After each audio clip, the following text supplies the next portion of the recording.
हमने last time पढ़ा था हमारा इंटेरोगेटिव प्रोनाउन। तो अब स्टूडेंट्स हम पढ़ेंगे नेक्स्ट प्रोनाउन जिसका नाम है रेसिप्रोकल प्रोनाउन।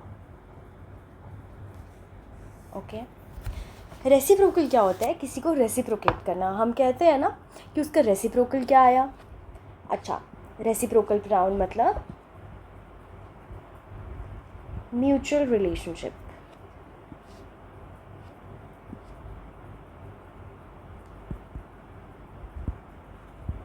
एक दूसरे में रिलेशनशिप क्या है, ठीक है। जैसे कि ईच अदर यहाँ पे वर्ड्स यूज़ होते हैं रेसिप्रोकल नाउन में, एंड वन अनदर, ठीक है। ये दो वर्ड्स हैं जो यहाँ पर यूज़ होते हैं। Sentence number 1, Meenakshi and her sister love dash. All the team members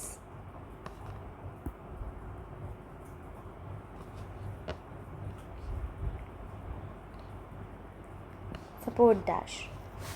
अच्छा, अब यहाँ पर क्या है? मीनाक्षी और उसके सिस्टर, दो ही है ना, तो जहाँ पर दो होंगे वहाँ पर हम यूज़ करेंगे each other.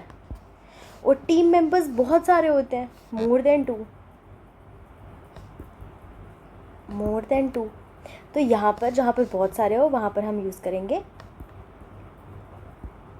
One another. Okay, अच्छा, अब हमारा आ गया next type of pronoun.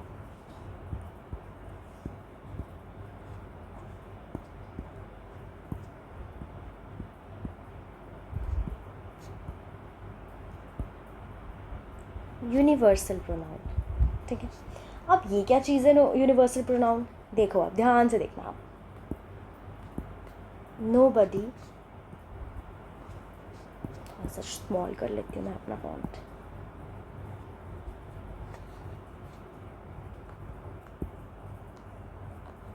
Nobody, somebody, everybody, no one, someone, everyone, nothing, something, everything, ठीक है। बडी, नन, वन, थिंग, ठीक है। ये सब हमारे पास क्या आ गए? इनको हम बोलते हैं यूनिवर्सल प्रोनाउन, ठीक है। और इनके साथ रूल है कि हमेशा सिंगुलर फॉर्म ही यूज़ होती है। अब जैसे कि मैं आपको एक सेंटेंस देती हूँ,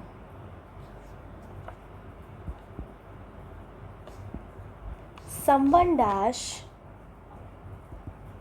coming, everything dash okay, nobody dash going outside। तो स्टूडेंट्स, इनके साथ singular form of helping words use होते हैं। हमने पढ़ा था हमारे प्रीवियस लेक्चर्स में कि हेल्पिंग वर्ड्स वो वर्ड्स यूज़ होते हैं जो किसी सेंटेंस को, किसी एक्शन वर्ड को हेल्प करें, ठीक है। तो इसके साथ हमेशा सिंगुलर फॉर्म यूज़ होता है। Someone is coming, everything is okay, nobody is going outside. Fine, चलो अब हम नेक्स्ट पढ़ते हैं हमारा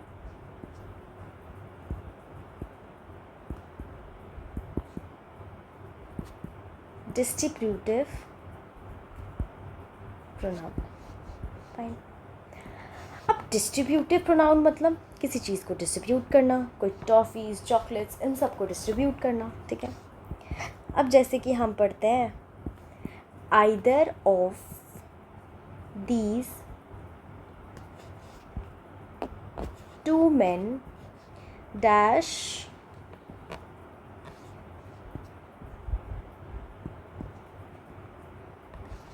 आर न्यू टीचर। सेकंड आ गया हमारा dash of these two girls, I am sorry यहाँ पर आना था, नीदर ऑफ दीज, क्या हो रही है, neither of these two girls dash clever. अब उसमें हम इस लिखेंगे या आर लिखेंगे? ईदर मतलब कोई एक, किस में से? दो मैन में से, मतलब किसी एक ही मैन को हम देखेंगे। तो either of these to man, एक ही बंदा होगा, तो क्या आएगा? इज़, एक ही के लिए तो हम इज़ यूज़ करेंगे ना। नीदर मतलब कोई भी नहीं, neither of these two girls is clever. या तो दोनों में से कोई एक होगा, या तो दोनों में से कोई भी नहीं होगा। दोनों में से या एक होगा या दोनों में से कोई भी नहीं। ठीक है, अच्छा,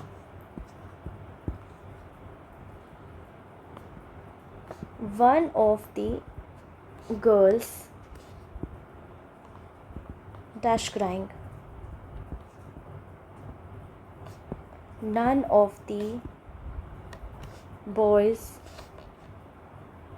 dash come। अब इसमें क्या लिखेंगे हम? One of the girls is crying, इन दोनों में से कोई एक लड़की रो रही है। None of the boys come, कोई नहीं आया, कोई नहीं आया तो क्या होता है?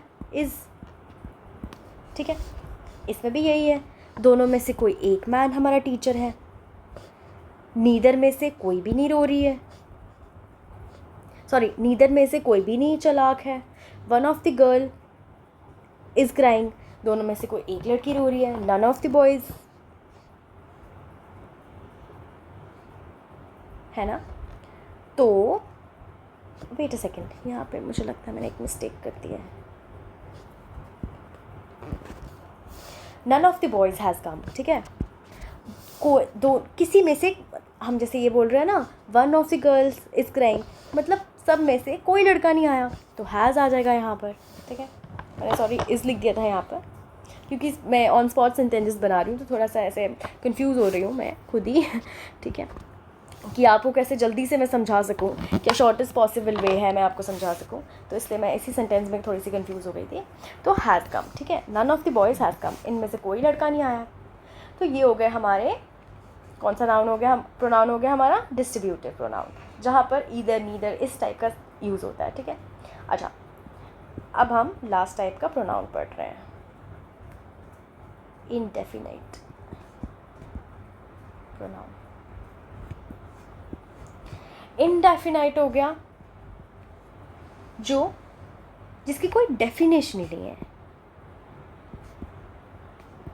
Can not be defined. ठीक है, इसके लिए कोई रूल ही नहीं है, लेकिन हम खुद ही ट्रिक्स वगैरह लगाकर रूल्स बनाते हैं इसके लिए, जैसे कि all that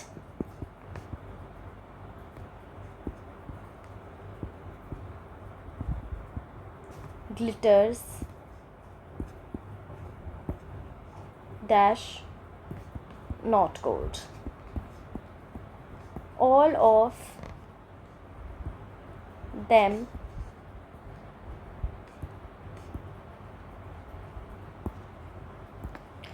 all that glitters dash not gold, all of them dash gone to Mumbai। glitters, them, glitter है चमकती चीज़, काउंटेबल है, is it countable? It is uncountable.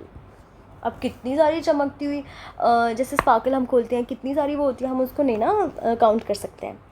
तो जो अनकाउंटेबल होगा उसके साथ हम सिंगुलर फॉर्म ऑफ यूज़ करेंगे। ठीक है, इज़। जो काउंटेबल होगा,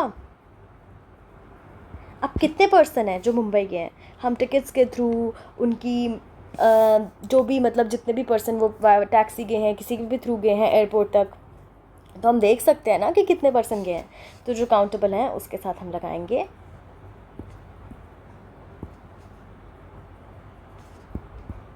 प्लूरल सेंस, तो हैव। ठीक है, तो ये हो गया हमारा टाइप्स ऑफ प्रोनाउंस। आप इसको देख लीजिए, आपके साइड बाय साइड नोट्स भी प्रिपेयर हो गए हैं। तो हमने पढ़ लिए, ये हमारे आ गए सारे टाइप्स ऑफ प्रोनाउंस। तो ये रहा हमारा आज का lecture. Hope you all enjoyed. Thank you students for bearing with me and being so much patient. Thank you all of you.